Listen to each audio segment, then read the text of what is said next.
My name is Richard Stubbs, and I'm going to build a 17-foot boat by hand and sail the entire length of the Mississippi River in just 30 days. I'm no stranger to adventure, but I've never done anything like this before. This film is going to reframe building resilience as a call to take necessary steps to face your own challenges with grace, dignity, and strength. Hopefully, anyone who watches this experience will come away a little stronger and a lot more understanding of others. All of us can benefit from building resilience.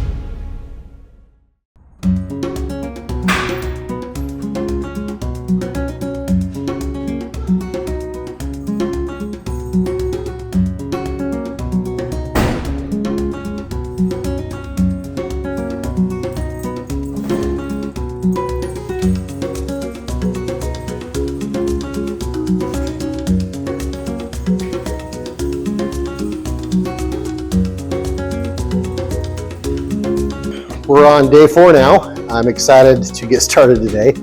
I am not going to make the same mistake I made 2 days ago, where I tried to do too much before the glue is dried. So I'm going to give it the full 24 hours to cure, which means I have until about 3 o'clock this afternoon. So this morning I'm going to get the dagger board done. I'm going to get the box for the dagger board done. I get the sail box done, and a number of other small projects that will come into play later when we're doing the interior of the boat, getting it set up for sail. Because we want sail rigging so that while I'm going down the Mississippi, if there's a good wind, I don't have to row as far. To combat some of the challenges here today, I went through my camping gear and found a space heater. I don't think I've ever used this, at least for camping.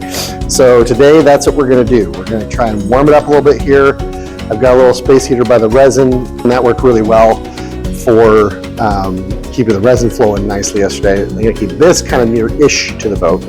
I have this fear that I burn down the shop, but I'm gonna put this near the boat to kind of hopefully warm up the area a little bit, help the glue dry a little bit, so I might move it around a little to kind of hopefully facilitate some good curing, as it were. I don't know if that actually helps or not, but we're gonna find out. So that's the morning for me. We'll get that worked out. My buddy Dave might come down and help out a little bit. Pippin is being shop dog today. How about you? Yes, good. He's being shop dog today, and so he's gonna keep me company while I chug along. All right, that's good. That'll peel off nicely. Here, just do this. You cut it. That's perfect. Now we can just peel it off. That worked great. Yeah, these are quite a bit thinner, so I don't think those other 4 pieces are for the wing walls. I don't know what those are for. Maybe they're just to make it shorter. Do you know what it is, Dave? I think those shorter ends were to make these considerably shorter. Or to make what shorter? Well, because we just did the outwall, right? The rail. If we had used those 4 end caps on that side, it would have been 4 feet shorter. So I think we just added extra length for no good reason. Oh well. Call that experience. Yeah, that's exactly what it is.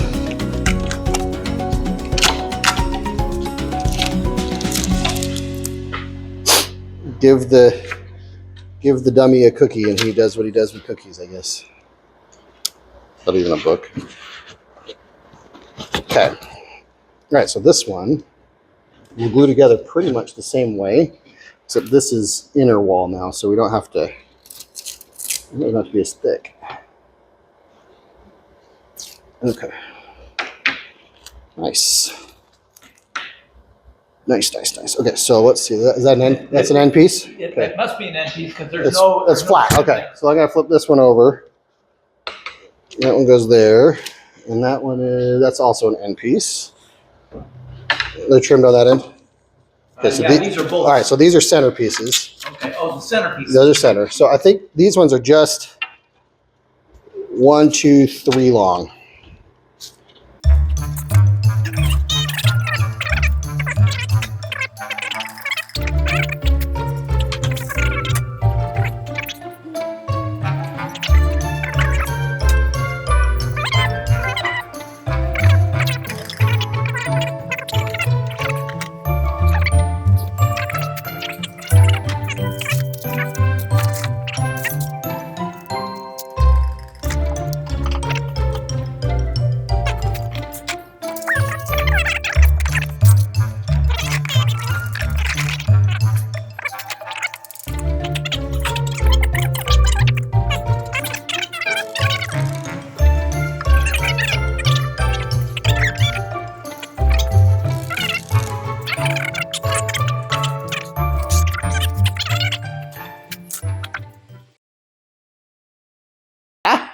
You like it?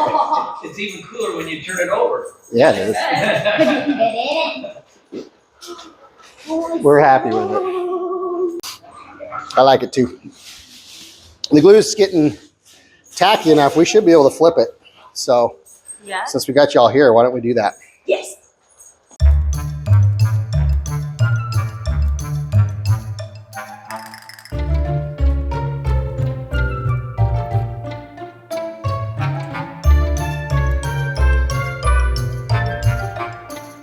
I was gonna say. Hey, that's a big step out of the way then. Thank you. That was huge. That was so much lighter than I thought it was going to be. Me too. To be honest with you, I was expecting that to be a lot heavier. a lot more weight than that. Yeah. I mean, granted, we have a lot of epoxy and wood to put in it still, but Yeah. so it'll probably be another 50, 60 pounds heavier soon, but okay. Well, it's been a productive morning. We got the dagger board started and glued. I've got the sail box glued. I've got the thwarts laid out and ready to go. Thwarts are seats. This is something I'm learning.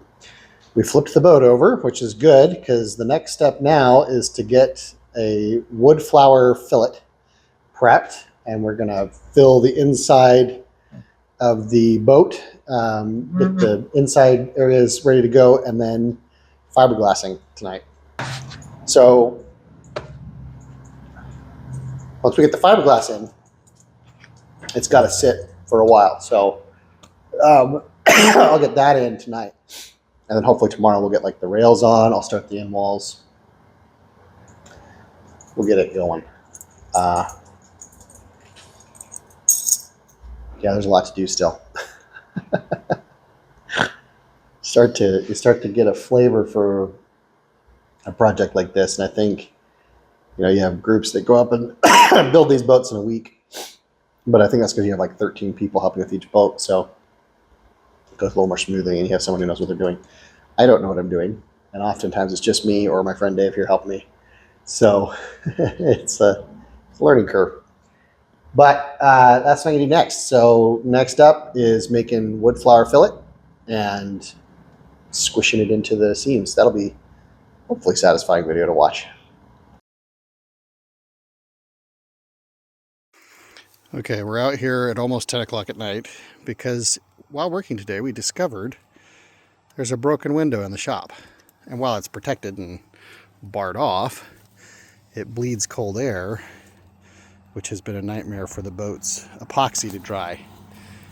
And I had a near fatal disaster tonight with the boat, not me, I'm alive. I'll tell you about that in a minute because I'm still reeling about it, but we're going to patch up this window and hopefully maintain some of the heat inside the building a little better. Hopefully the epoxy will set up better. So I should also say that in our family, the stereotype of the husband is the one that's the handyman does not actually exist. It's my wife who's the handyman or handy woman. She's the one who's built all the cool things in her house. She knows how to use all the power tools. So me doing this project is a little bit wild because she's usually the one doing this kind of stuff, which is why she's the one fixing the window. Because she's just a lot better at it than me. Temporary fix. Hey, but you're the one who came up with the solution, and I'm super proud of that. I had an extra one of these in the And you're amazing. garage. Pro tip to all you boys out there who are looking for the right kind of woman: the woman who knows how to use power tools, she's the right kind of woman. It might not be the right kind of woman because having the tools here at the shop has had me realize that I need my own drill and my own screwdriver. Oh, I'll bring him back. I'm sorry. I'll bring him back. I'm sorry. Okay, you ready? Yeah, let's go see if we can. How close do I need to be? I don't want to melt it. Well, the point is you are supposed to melt it. Oh. We might actually need the blow dryer. It's sort of shrinking. Yeah, you basically melt it until it pulls taut. Which will be hard because the wind blew it into the tape before I was ready, so it's not going to be totally perfect. It's tightening up a little bit. I can see that. Oh, that's working. Okay.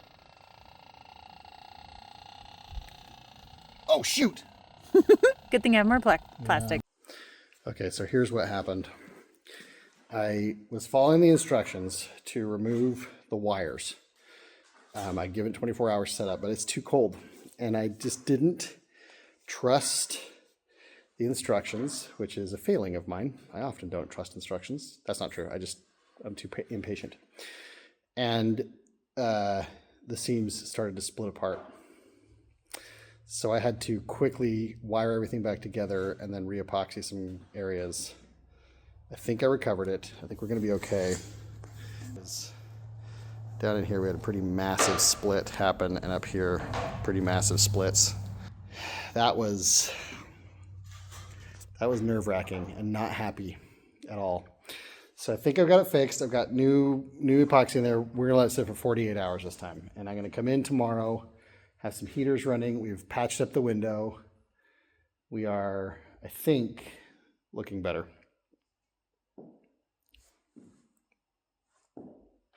So much stress over this boat already. Yeah. I should just add, some of you might be watching this and being like, dude, why are you being so impatient? And here's the reality.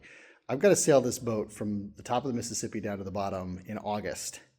I don't have years to put into this boat. I don't have months to put into this boat. I've got to get it done. And so that's part of the rush. It really is. It is a bit of a rush job because I've got to do as much as possible in this week because I've got to work. I've got a full-time job and family to take care of, and I can't keep taking weeks off to build a boat. So it's going to be weekends after this. So once I get this week done, I only have Fridays and Saturdays, and evenings, which will be enough, but it's going to take me a lot longer to finish. So trying to get as much done as possible in that week, this week that I have, is vital to this project. So not having the glue set up in 24 hours is tricky, but I've got to be patient because it is very important to have this all glued together. So I'm going to give it a good long time to get epoxied, and then I will come through, do the fiberglass. It should be ready to go. Wish me luck, guys.